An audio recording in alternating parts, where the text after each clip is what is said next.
Les amis, regardez ce qu'ils sont en train de faire, hein. Regardez bien jusqu'où ça va. Mais ça, évidemment, pas un mot sur CNews, BFM et TF1. Ils veulent affamer les populations. Bonjour. Cette semaine, vous allez nous parler d'une attaque israélienne sur le sud Liban, attaque qui vous intéresse, vous, le média de l'écologie, car l'armée aurait utilisé un herbicide. Oui, c'était le 1er février. On a vu un avion qui se déplaçait le long de la frontière israélienne au sud Liban et qui pulvérisait un produit. Alors, selon les autorités libanaises, ce produit, ce serait du glyphosate. Le glyphosate, vous savez, c'est cet herbicide classé cancérigène et interdit dans de nombreux pays. Et comment sait-on que c'est du glyphosate qui a été utilisé? Alors, en amont de l'opération, les autorités, l'armée israélienne avait prévenu les forces de l'ONU basées au sud Liban d'une pulvérisation, en tout cas de substances chimiques, selon elles, non toxiques qui allaient être répandues. Et donc, les forces de l'ONU se sont mis à couvert pendant 9 heures. Et une fois les épandages réalisés, des prélèvements ont été effectués et par l'ONU, par la FINUL et par les autorités libanaises. Et après analyse dans 2 laboratoires différents, les conclusions sont formelles. Il s'agit de glyphosate à des concentrations très très importantes, 30 à 50 fois les concentrations habituelles utilisées dans l'agriculture. Et on a une idée de l'ampleur de la zone touchée?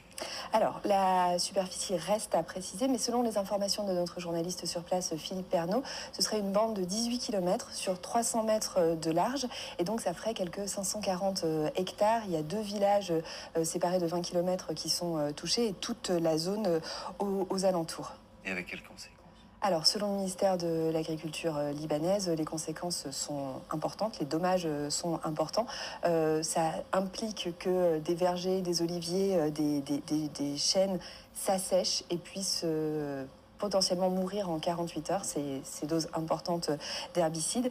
Le ministère a d'ailleurs transmis à notre journaliste des vidéos où on voit des agriculteurs qui filment leurs champs devenus jaunes et leurs oliviers.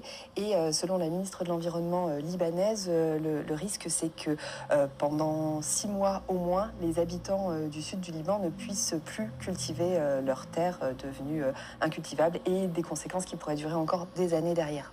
Mais ils en ont jamais assez, ces gens-là, c'est pas possible. Vous vous rendez compte de la liste que ça fait en termes de crimes de guerre? Pollution des eaux, pollution, destruction des terres, destruction de bâtiments civils, des hôpitaux, des écoles, assassinat d'enfants, des femmes, blocage des aides humanitaires, meurtre de journalistes, de membres de l'ONU, de membres de Médecins sans frontières, etc. Rétablissement de la pendaison, mais qu'est-ce qu'on peut faire de pire au final?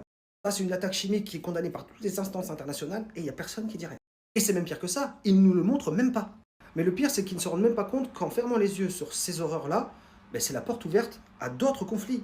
Peut-être des autres pays qui n'osent pas rentrer en conflit parce qu'ils ont peur justement des répercussions des instances internationales ou alors de la communauté internationale, etc. Mais là, en voyant que personne ne dit rien, mais ça peut débloquer des verrous, hein, je vous le dis direct. En tout cas, ce qui est sûr, c'est qu'ils ne pourront pas nous la faire à l'envers après. Tout le monde a vu, tout le monde sait. En tout cas, c'est extrêmement grave. Faites tourner évidemment comme d'habitude. Bonne journée à tous et à bientôt.